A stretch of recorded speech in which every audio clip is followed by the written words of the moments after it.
Hi, welcome back. You got Neil. He's taking you through international accounting. We got transfer pricing. This is part 2. In the first part, we went through this beautiful little diagram that explained that there were 3 different potentially conflicting groups of factors that impact on transfer pricing of multinational subsidiaries.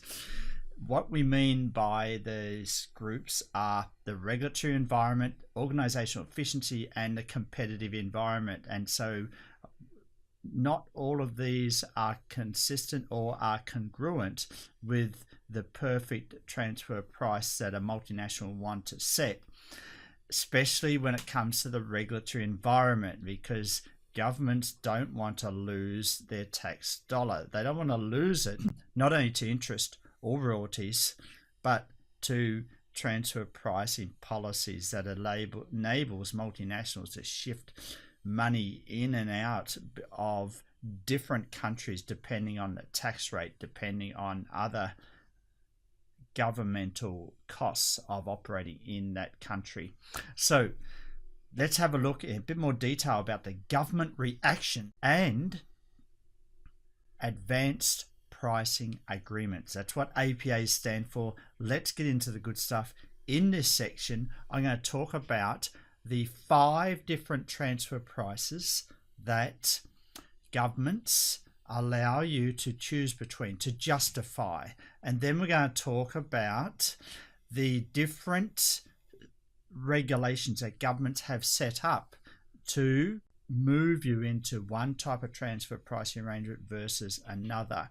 And that includes the need to have an advanced pricing agreement, which can minimize any headaches or nightmares if you end up getting a transfer pricing audit. And that's the last thing that multinational wants to have.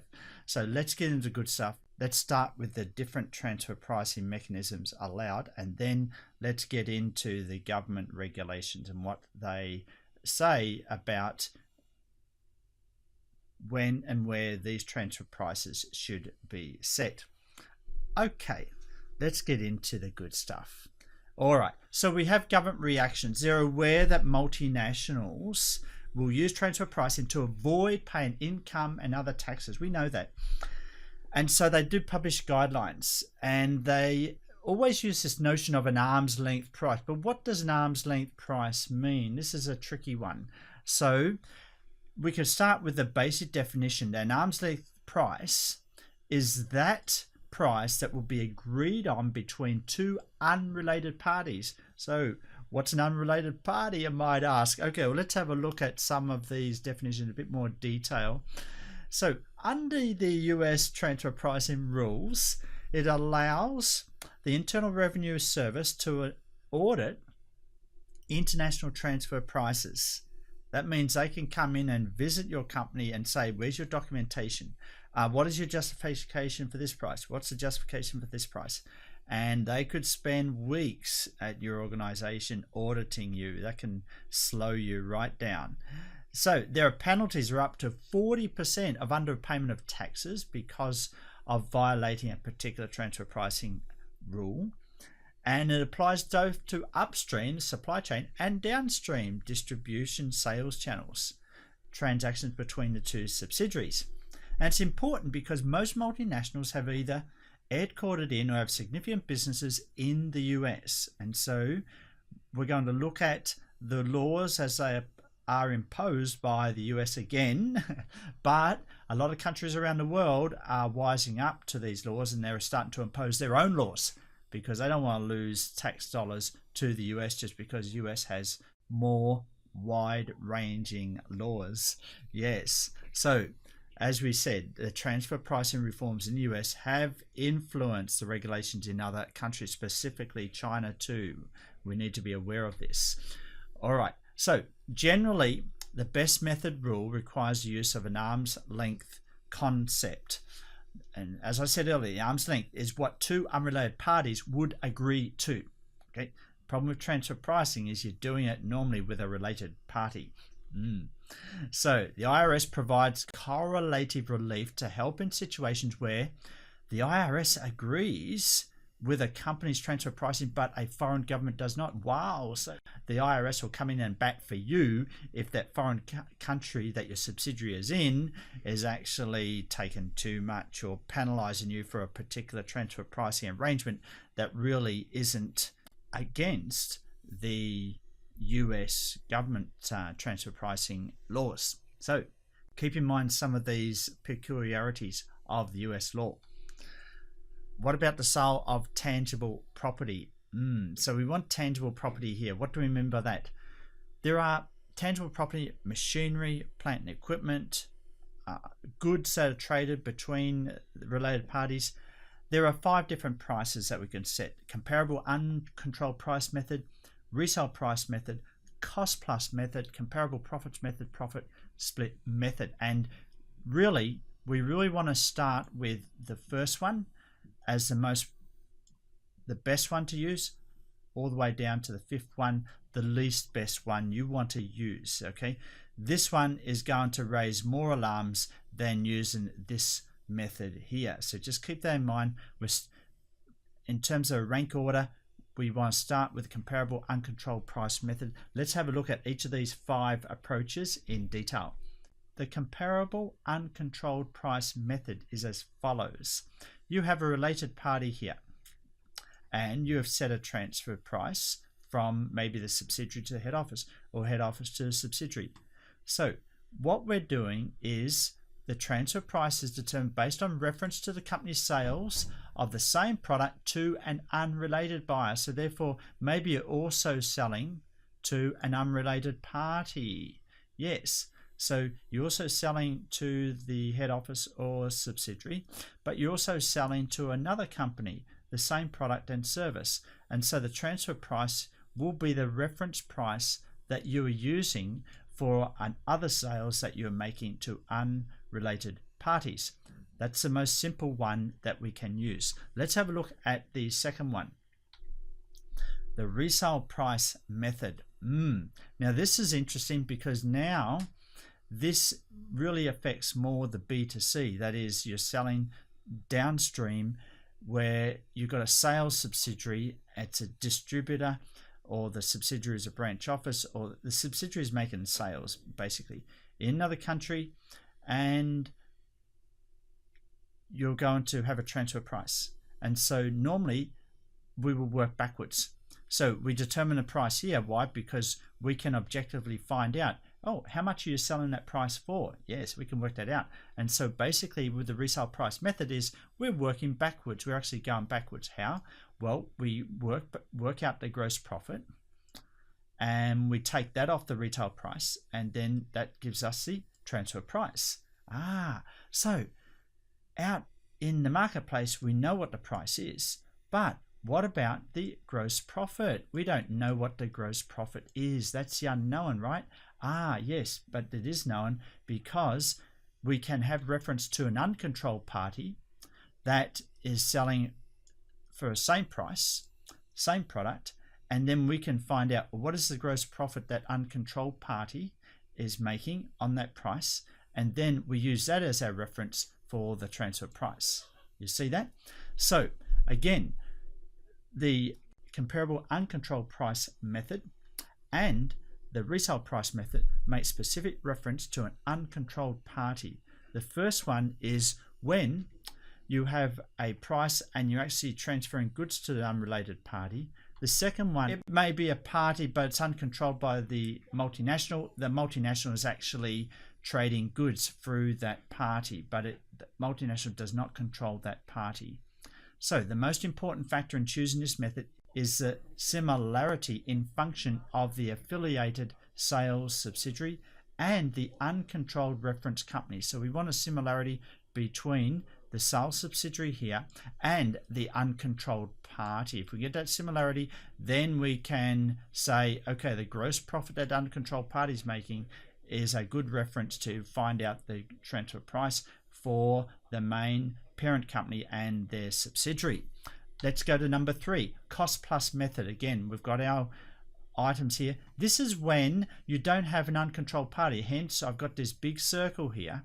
You don't have an uncontrolled party. It doesn't exist. You cannot use this as reference So therefore, what do? Then you need to go back and refer to the cost.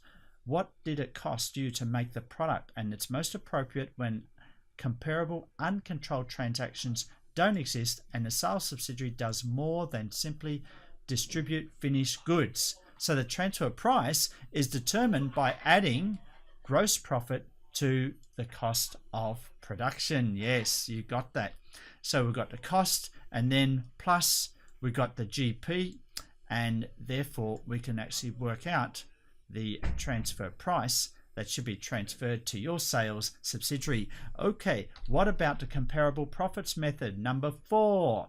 The underlying principle is that similar companies should earn similar returns over a period of time. Again, we've got our related party and we've got an uncontrolled party with comparable transactions. Yes, and so one of the two related parties in transaction is chosen for examination. The transfer price is determined by reference to an objective measure of profit of an uncontrolled company involved in comparable transactions.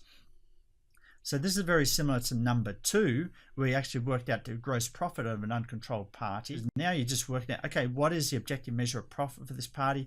Okay, that should be the profit that you should be making, right? So the profit is basically a transfer price multiplied by what?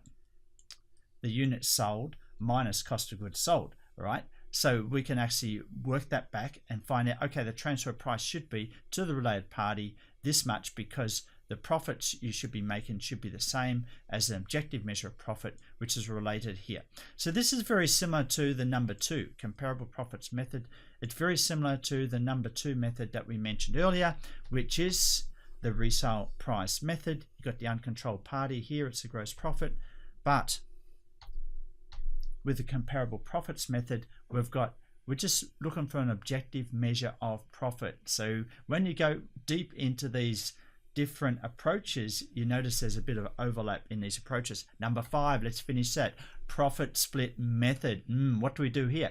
There is absolutely no controlled party here. Okay, there's absolutely no unrelated party here to compare with. In all the other scenarios, there was an unrelated party to compare, except for number 4, which was the cost plus method, and now number 5, the profit split method. It treats related party A and related party B. It treats them as one economic unit, so hence we've got this thing here. One economic unit comes together, and the allocation is based on the relative contribution of each party, and basically it depends on the contribution that A makes and how much B makes. It depends on the risks that A is taking and what B is taking, and the resources that A contributes and B contributes. So there is 2 versions here, the profit split method and the residual profit split method. Let's not go into detail here, but what's important is that number 4 and 5 are used when you don't have a comparable uncontrolled party to compare against.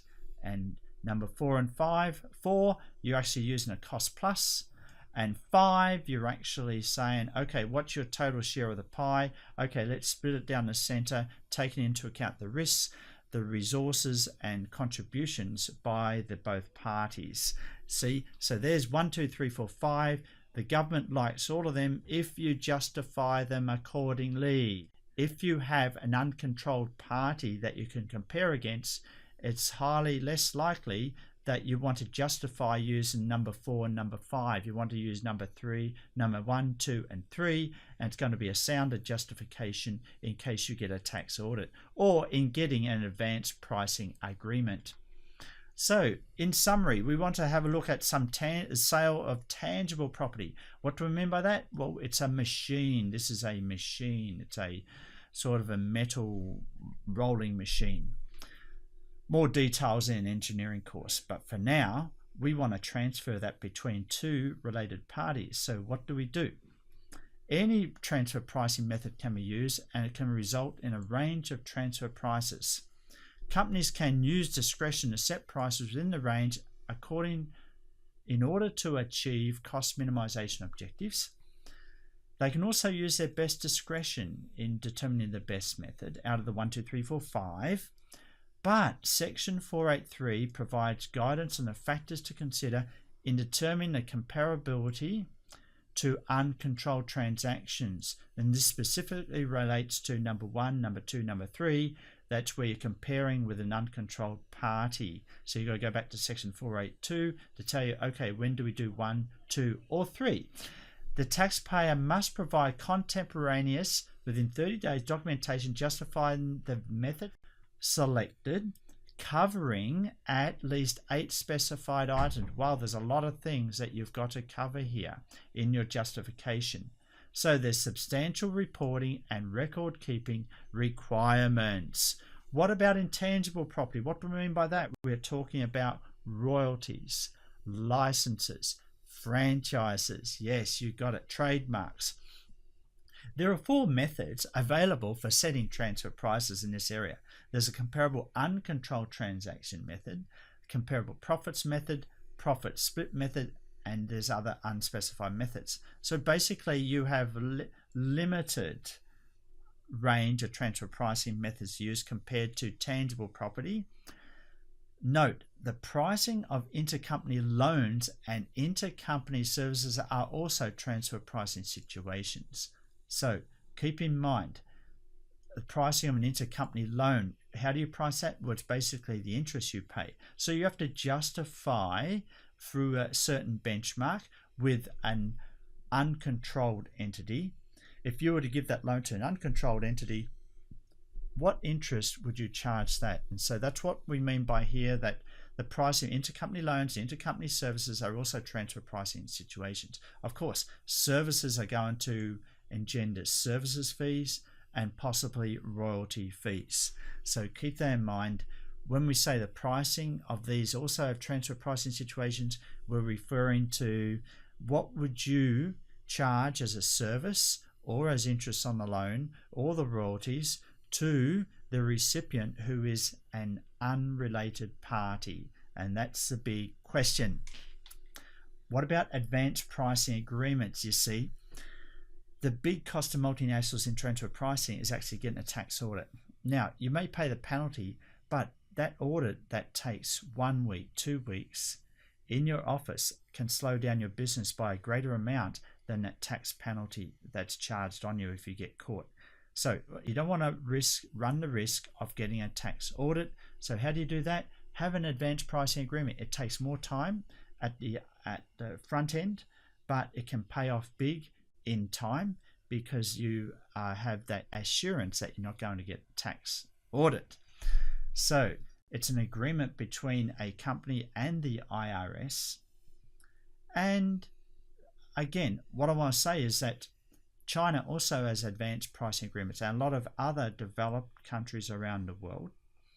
And it's been an advice that we've given to companies operating in China that have these transfer pricing arrangements to actually enter into advanced pricing agreements, especially with Chinese authorities, in order to just minimize the uncertainty of a tax audit.